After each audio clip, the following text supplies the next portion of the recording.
Ternyata bikin konten itu hanya separuh dari pekerjaan seorang YouTuber. Nah, kebanyakan YouTuber pemula nggak tahu yang separuhnya lagi. Di YouTube itu memang ada algoritma yang bakal ngerekomendasiin konten kita kepada viewer, tapi yang namanya algoritma YouTube butuh banyak data untuk memutuskan apakah suatu konten itu layak direkomendasikan atau tidak. Banyak data di sini artinya data dalam jumlah yang benar-benar besar. Jutaan data, bahkan puluhan juta data points. Makanya kalau channel baru atau kecil itu susah banget dapat view. Naiknya tuh lambat banget.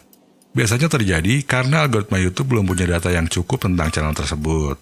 Coba aja masuk ke YouTube Studio dan lihat analitik channel kalian. Kalau masih banyak bagian yang kosong melompong, terutama di bagian audiens atau penonton, berarti channelnya masih kekurangan data. Algoritma YouTube-nya masih bingung dan masih nunggu data-data baru.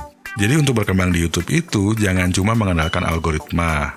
Tapi YouTuber pemula itu harus tahu caranya mendapatkan exposure untuk membangun awareness. Kalau di dalam dunia YouTube, exposure itu bisa dikatakan seberapa besar channel dan video-video kita terekspos kepada orang lain, khususnya kepada target audience. Target audience itu adalah orang-orang yang sekiranya bakal menyukai atau membutuhkan konten-konten yang kita buat.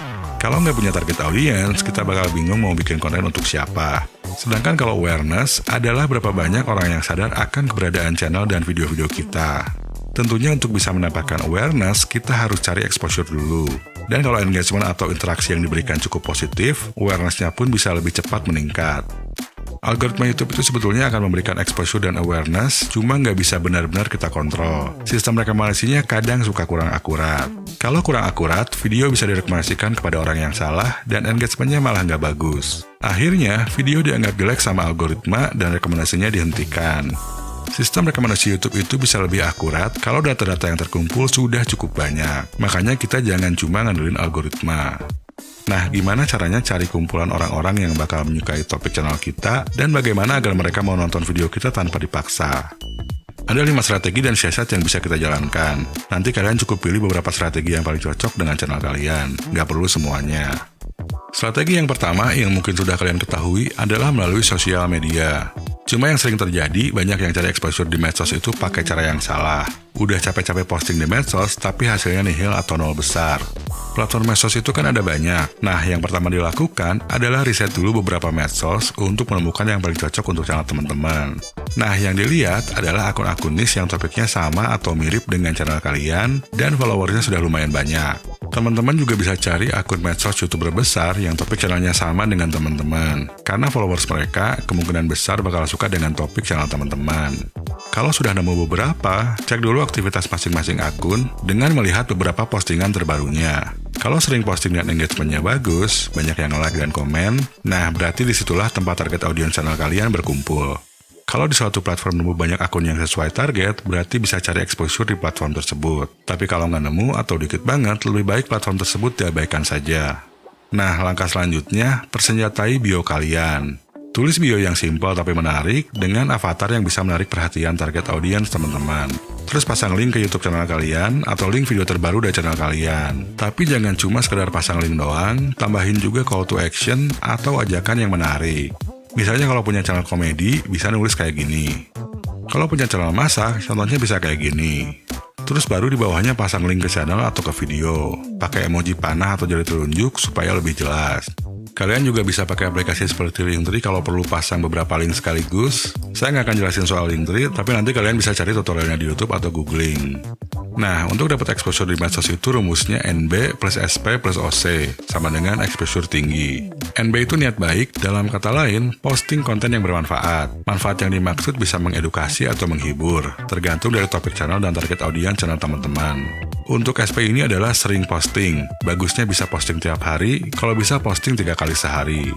Oke, gimana caranya kita bisa sering posting tapi nggak ngabisin banyak waktu bikin tambahan konten untuk di medsos? Jawabannya adalah dengan repurpose konten YouTube kalian. Kalian potong-potong aja video YouTube yang udah ada, jadi banyak video pendek dengan durasi antara 10-30 detik. Cari aja bagian-bagian yang menarik atau bermanfaat yang ada di video kalian. Ambil bagian tersebut dan ubah formatnya jadi vertikal video. Kalian emang harus ngedit dikit, tapi minimal nggak harus bikin lagi konten baru. Sedangkan untuk OC adalah optimasi caption. Captionnya jangan dibiarin kosong, tapi tulis caption yang menarik dan deskriptif. Misalnya kalau posting video nangkep ikan lele besar, bisa tulis kayak gini. Seru banget, akhirnya nemu trik gitu untuk mancing ikan lele besar dengan mudah di daerah XXX. Tonton videonya kalau mau tahu caranya, link ada di bio. Nah untuk XXX ini bisa nama daerah ya. Terus tambahin beberapa hashtag yang relevan di caption. Nggak perlu banyak-banyak, cukup 3-5 hashtag aja. Nggak perlu segala hashtag dimasukin, tapi yang relevan dan spesifik sesuai topik aja. Nah, satu vertikal video itu bisa diposting ke berbagai platform. Jadi posting aja sebagai TikTok, Reel, Story, dan lain-lain. Kalau ada yang memberikan komen atau bertanya, usahakan untuk balas. Untuk memastikan exposure kalian di medsos, sering-sering komen di beberapa akun yang kalian follow di langkah awal tadi, yaitu akun-akun yang satu topik dengan channel YouTube kalian. Tapi jangan komen promosi, melainkan komentar yang relevan terhadap postingannya. Bisa juga nge-reply komentar orang lain kalau memang perlu. Jadi bukan nge-spam atau kopas komen yang itu-itu lagi, dan juga jangan cuma bilang nice atau pasang emoji heart. Aktivitas berkomentar ini pun bisa dilakukan di YouTube. Strateginya sama, komen aja di video-video yang topiknya sesuai atau mirip dengan channel kalian. Cara yang kedua adalah dengan mencari exposure di grup. Promosi di grup seperti grup WhatsApp, Telegram, atau Facebook bisa sangat membantu ngedapetin viewer baru asalkan grupnya memiliki members yang lumayan dan cukup aktif. Untuk prinsipnya sama aja seperti sebelumnya, yaitu promosi ke target audience. Jadi cari dulu grup-grup yang sesuai target. Yang sering luput dari perhatian adalah Facebook group. Walaupun Facebook itu sepertinya udah sepi, tapi grupnya masih banyak yang rame. Nah, kalau kita cari grup di Facebook yang sesuai dengan topik channel, bahkan ada lebih dari satu grup yang membernya lumayan banyak. Terus lihat juga jumlah rata-rata postingannya dalam sehari. Jadi kita bisa tahu apakah di grupnya itu banyak yang aktif atau enggak. Cari grup yang tiap hari ada beberapa postingan, nah terus kalian join grup tersebut.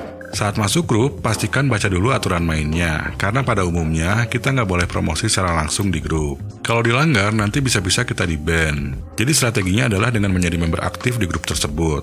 Sering-sering posting dan sharing hal-hal yang bermanfaat untuk anggota-anggota lain di grup tersebut, dan juga saling reply dengan anggota lain. Dan tiap upload video baru, selalu posting juga di profil kita sendiri. Terus pin postingannya supaya posisinya ada di paling atas, jadi gampang dilihat. Selain teman-teman kita di Facebook juga bisa lihat postingan tersebut, member-member yang udah mulai akrab di grup pun bakal ada yang berkunjung ke profil kita. Nanti mereka pun bakal lihat postingan video YouTube di profil kita. Kalau memang grupnya memperbolehkan untuk promosi, berarti kita bisa langsung posting video YouTube di situ. Dan teman-teman jangan gabung hanya satu grup aja, tapi bisa ke beberapa grup sekaligus. Nah, selain Facebook Group, teman-teman bisa promo di grup WA, Telegram, Discord, Reddit, dan lain-lain. Tentunya disesuaikan juga dengan tempat di mana target audiens berkumpul. Dan pastikan ikuti aturan mainnya. Cara yang ketiga adalah dengan menggunakan mesin pencari alias search engine. YouTube itu sendiri adalah mesin pencari dan merupakan mesin pencari terbesar kedua di dunia. Tapi mesin pencari yang saya maksud di sini adalah mesin pencari selain YouTube, terutama Google. Video-video saya sendiri pun sering dapat view dari mesin pencari seperti Google, Yahoo, dan kadang-kadang juga dari Bing. Jumlahnya memang gak banyak, tapi ini lumayan untuk bantu meningkatkan exposure dan awareness. Nah, supaya video kita bisa muncul di mesin pencari, terutama di Google, pertama, kita harus mencari kata kunci spesifik yang sering digunakan banyak orang. Kata kunci yang spesifik ini biasanya disebut dengan nama long tail keywords. Artinya kata kunci tersebut terdiri dari minimal 3 kata. Lalu setelah itu, kita bikin video yang topiknya sesuai dengan kata kunci tersebut. Dan pas ngupload video, lakukan settingan yang optimal dengan melakukan optimasi metadata video. Cara ketiga ini perlu penjelasan panjang, jadi kalau teman-teman belum terlalu ngerti, nanti kalian bisa tonton 2 video yang pernah saya buat sebelumnya soal optimasi metadata. Terus untuk cara mencari kata kunci, nanti teman-teman bisa nonton salah satu video yang ada di sini. Link ke playlistnya akan saya pasang di deskripsi. Lanjut ke cara yang keempat, yaitu Quora. Quora ini adalah situs tanya jawab. Teman-teman bisa masuk ke id.quora.com kalau mau masuk ke Quora khusus Indonesia. Coba cari topik yang sesuai dengan channel. Terus kalau nemu pertanyaan yang masih baru, kita bisa jawab dengan menggunakan video YouTube kita. Cuma di Quora ini kita nggak boleh nge-spam dan juga nggak boleh promosi. Tapi, kita bisa posting link ke video YouTube kita jika videonya memang bisa menjawab pertanyaan yang diajukan dengan cukup akurat. Tentunya kita pun harus memberikan alasan kenapa kita pasang link ke video. Dan apa yang kita tulis tidak boleh berbau promosi, jadi harus sopan, jelas, dan yang terpenting, membantu memberikan solusi bagi orang yang bertanya. Sebelum lanjut ke cara yang kelima, saya ingin bahas dulu beberapa teknik untuk menambah viewer dari YouTube itu sendiri, tapi tanpa mengandalkan algoritma. Pertama, pastikan dulu teman-teman udah punya beberapa video yang topiknya saling berkaitan erat, minimal 3 video. Kedua, bikin playlist untuk video-video tersebut, pastikan judul playlistnya itu sesuai dengan topiknya, dan gunakan kata kunci. Terus tambahkan juga deskripsi yang jelas dan mudah dibaca, dan pastikan di deskripsi playlistnya terdapat kata kunci. Ketiga, setiap upload video baru, selalu tambahkan end screen di akhir video. Minimal 1 end screen, tapi idealnya 2. End screen-nya bisa video dengan topik berkaitan, playlist berkaitan, atau kombinasi. Cara bikin end screen itu tinggal masuk aja ke menu end screen atau ke layar akhir. Keempat, pasang juga link ke video-video atau playlist yang berkaitan di deskripsi video, terus sematkan juga di komen teratas. Oke, lanjut ke cara yang kelima, cara yang terbukti paling manjur, yaitu kolaborasi. Tujuan kolaborasi itu bukan semata-mata hanya untuk nambah subscriber, tapi untuk meningkatkan exposure dan membangun awareness secara lebih efektif. Selain itu, algoritma YouTube juga bakal mendapatkan data tambahan mengenai audiens. Apalagi kalau engagement-nya positif, video-video kalian bisa direkomendasikan juga kepada viewer-viewer dari channel yang diajak kolaborasi, walaupun mereka belum subscribe.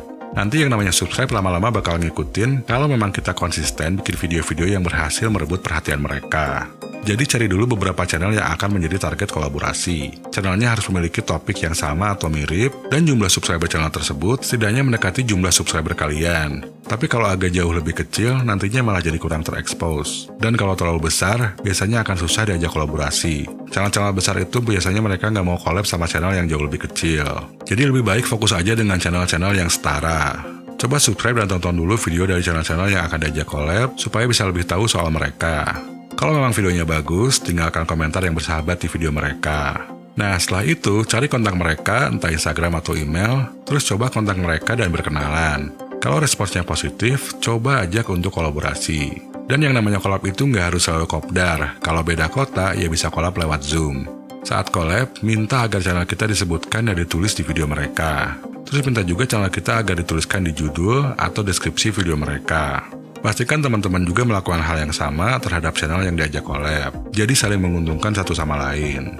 Kalau video collabnya sama channel lain udah di-upload, tinggalkan juga komen bersahabat di video tersebut. Ya minimal untuk sekedar mengucapkan terima kasih. Jadi exposure-nya bisa lebih maksimal. Keberhasilan teman-teman akan bergantung kepada respon dan interaksi alias engagement yang didapat. Jadi fondasinya itu balik lagi kepada isi dari konten yang kita buat.